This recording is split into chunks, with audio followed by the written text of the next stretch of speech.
ಹಸಿ ಮೂಲಂಗಿನ ಸೊಪ್ಪಿನ ಪಲ್ಯ ಆರೋಗ್ಯ ದೃಷ್ಟಿಯಿಂದ ತುಂಬಾ ಒಳ್ಳೆಯದು. ನಾನಿವತ್ತು ಹಸಿ ಮೂಲಂಗಿನ ಸೊಪ್ಪಿನ ಪಲ್ಯ ಮತ್ತು ರಾಜಗಿರಿ ಸೊಪ್ಪಿನ ಪಲ್ಯ ಉತ್ತರ ಕರ್ನಾಟಕ ಸ್ಟೈಲಲ್ಲಿ ತೋರಿಸ್ತಾ ಇದ್ದೀನಿ. Welcome to RPSL family.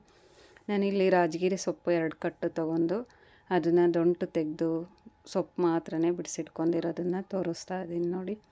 ಈ ಥರ ತೆಗೆದಿಟ್ಕೊಂಡು ಇದನ್ನು ಸಣ್ಣ ಸಣ್ಣದಾಗಿ ಕಟ್ ಮಾಡ್ತಾಯಿದ್ದೀನಿ. ಈ ಥರ ಸಣ್ಣ ಸಣ್ಣದಾಗಿ ಕಟ್ ಮಾಡ್ಕೊಂಡು ಸೈಡಲ್ಲಿ ಇಟ್ಕೊಂಡಿದ್ದೀನಿ. ಇದ್ರ ಜೊತೆಗೆ 1-2 ಮೀಡಿಯಮ್ ಗಾತ್ರದ್ದು ಈರುಳ್ಳಿ ಕೂಡ ಬಿಡಿಸಿಟ್ಕೊಂಡಿದ್ದೀನಿ ಸಿಪ್ಪೆ ತೆಗೆದು. ಇದು ಕೂಡ ಸಣ್ಣ ಸಣ್ಣದಾಗಿ ಕಟ್ ಮಾಡಿ ಇಟ್ಕೊಂಡಿದ್ದೀನಿ. 1-2 ಹಸಿಮೆಣ್ಸಿಕಾಯಿ ಕೂಡ ಸಣ್ಣ ಸಣ್ಣದಾಗಿ ಕಟ್ ಮಾಡ್ಕೊಂಡಿದ್ದೀನಿ.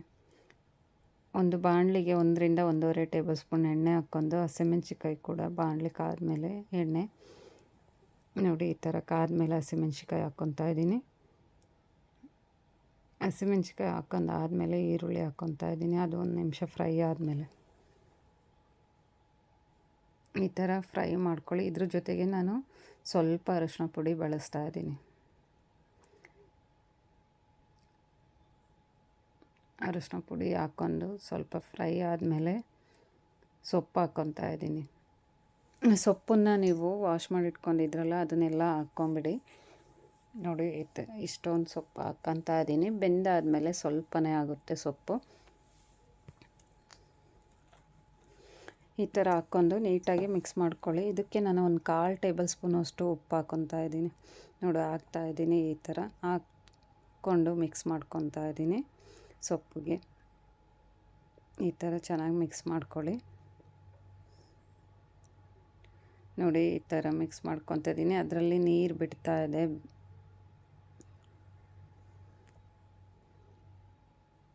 ನೋಡಿ ಸೊಪ್ಪು ಎಷ್ಟಾಗಿದೆ, ಕೊನೆಗೆ ಎಷ್ಟಾಗುತ್ತೆ ಬೆಂದು. ನೋಡಿ ಈ ಥರ ನೀರು ಬಿಟ್ಕೊತಾ ಇದೆ. ಇದಕ್ಕೆ ನಾನು ಸ್ವಲ್ಪ ಪ್ಲೇಟ್ನ ಮುಚ್ಚಿ ಬೇಯಿಸ್ಕೊತಾ ಇದ್ದೀನಿ. ನೋಡಿ ನೀರೆಲ್ಲ ಬಿಟ್ಕೊಂಡಿದೆ ಚೆನ್ನಾಗಿ ಬೆಂದು. ಇನ್ನು ಸ್ವಲ್ಪ ನೀರು ಡ್ರೈ ಆಗೋವರೆಗೂ ಬೇಯಿಸ್ಕೊಳ್ಳಿ. ಅರ್ಧದಷ್ಟು ಬೆಂದಿದೆ. ಈ ಥರ ನೋಡಿ ಬೇಯಿಸ್ಕೊಂಡ್ರೆ ಇಷ್ಟ ಆಗುತ್ತೆ. ರಾಜಗಿರಿ ಸೊಪ್ಪಿನ ಪಲ್ಯ ರೆಡಿ ಆಗೋಯ್ತು. ತುಂಬಾ ಚೆನ್ನಾಗಿರುತ್ತೆ ರೊಟ್ಟಿ ಜೊತೆ. ಈಗ ನಾನು ಹಸಿ ಮೂಲಂಗಿ ಸೊಪ್ಪಿಂದು ಪಲ್ಯ ಯಾವ ಥರ ಮಾಡೋದಂತ ತಿಳಿಸ್ಕೊಡ್ತಾ ಇದ್ದೀನಿ. ಇದ್ರ ಜೊತೆ ಒಂದು ಅರ್ಧದಷ್ಟು ಹಸಿ ಮೂಲಂಗಿ ಕೂಡ ತೊಗೊಂಡಿಟ್ಕೊಂಡಿದ್ದೀನಿ. ಇದು ಕಿಡ್ನಿ, ಫೈಲ್ಸು, ಗ್ಯಾಸ್ಟ್ರಿಕ್ಕು, ಡೈಜೆಷನ್ಗೆ ತುಂಬಾ ಒಳ್ಳೆಯದು. ಹಸಿ ಮೂಲಂಗಿ ಸೊಪ್ಪು, ಮೂಲಂಗಿ ಎಲ್ಲ.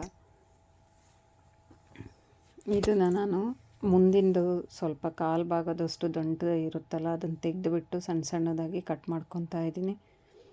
ಇದರಲ್ಲಿ vitamin C, K, calcium, magnesium ಎಲ್ಲ ಇರುತ್ತೆ. ವಾರಕ್ಕೊಂದು ಸತಿನಾದರೂ ನೀವು ಬಳಸ್ಕೊಳ್ಳಿ. ಕಿಡ್ನಿ ಸಮಸ್ಯೆ ಅಥವಾ ಏನಾರ ಕಲ್ಲು ಈ ಥರ ಇದ್ದವರಿಗೆಲ್ಲ ಒಳ್ಳೆಯದು. ಮೂಲಂಗಿ ಸಿಪ್ಪೆ ತೆಗೆದು ನಾನು ಸಣ್ಣ ಸಣ್ಣದಾಗಿ ಕಟ್ ಮಾಡ್ಕೊತಾ ಇದ್ದೀನಿ. ಅದು ಕೂಡ ಸೊಪ್ಪನ್ನು ಸಣ್ಣ ಸಣ್ಣದಾಗಿ ಕಟ್ ಮಾಡ್ಕೊಳ್ಳಿ. ನೋಡಿ ಈ ಥರ ಕಟ್ ಮಾಡ್ಕೊಂಡು ನೀಟಾಗಿ ಸಣ್ಣ ಸಣ್ಣದಾಗಿ ಎಲ್ಲ ಕಟ್ ಮಾಡ್ಕೊಂಬಿಡಿ. ಇದ್ರ ಜೊತೆಗೆ ನಾನು ಇಲ್ಲಿ ಸ್ವಲ್ಪ ಉಪ್ಪು ಹಾಕ್ಕೊತಾ ಇದ್ದೀನಿ. ಅಂದರೆ 1/4 ಟೇಬಲ್ ಸ್ಪೂನ್ಗಿಂತ ಕಡಿಮೆ ಉಪ್ಪು ಬಳಸ್ತಾ ಇದ್ದೀನಿ. ಇದ್ರ ಜೊತೆಗೆ ನಾವು ಗುರ್ರಾಳ್ ಪುಡಿ ಅಥವಾ ಕುರ್ಷಣೆ ಪುಡಿ ಅಂತೀವಲ್ಲ, ಅದು ಕೂಡ 1-2 ಟೇಬಲ್ ಸ್ಪೂನ್ ಹಾಕ್ಕೊತಾ ಇದ್ದೀನಿ ಪುಡಿನ. ಈ ಥರ ಹಾಕ್ಕೊಂಡು ನೀಟಾಗಿ ಮಿಕ್ಸ್ ಮಾಡ್ಕೊಳ್ಳಿ. 1/4 ಟೇಬಲ್ ಸ್ಪೂನಷ್ಟು ಖಾರದ ಪುಡಿ ಹಾಕ್ಕೊತಾ ಇದ್ದೀನಿ. ಈ ಥರ ಹಾಕ್ಕೊಂಡು ನೀಟಾಗಿ ಸ್ಪೂನಿಂದ ಮಿಕ್ಸ್ ಮಾಡ್ಕೊಳ್ಳಿ. ಸಾರಿ, ಇಲ್ಲಿ ಸ್ವಲ್ಪ ವಿಡಿಯೋ ಸೈಡಲ್ಲಿ ಹೋಗಿದೆ.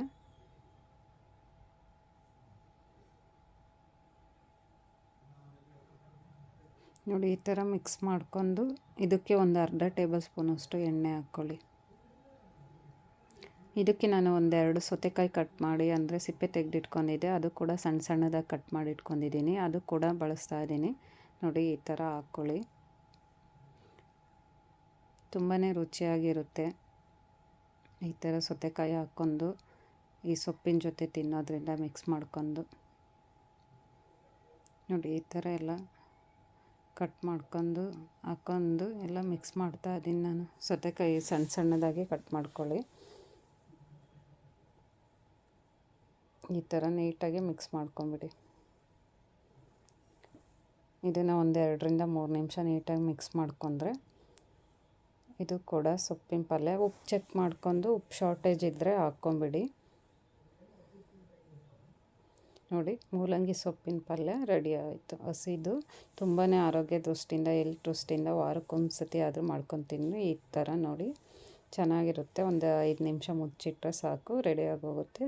ನಾನಿಲ್ಲಿ ರೊಟ್ಟಿ ಜೊತೆ 2 ಪಲ್ಯಗಳ್ನ ಬಳಸ್ತಾ ಇದ್ದೀನಿ. ಅದ್ರ ಜೊತೆ ಚಟ್ನಿ ಪುಡಿ ಕೂಡ ಬಳಸ್ತಾ ಇದ್ದೀನಿ. ನೋಡಿ ಈ ಥರ. ಯಾರಿಗೆಲ್ಲ ಈ ವಿಡಿಯೋ ಇಷ್ಟ ಆಗುತ್ತೆ ಲೈಕ್ ಮಾಡಿ, ಕಮೆಂಟ್ ಮಾಡಿ. Thank you for watching.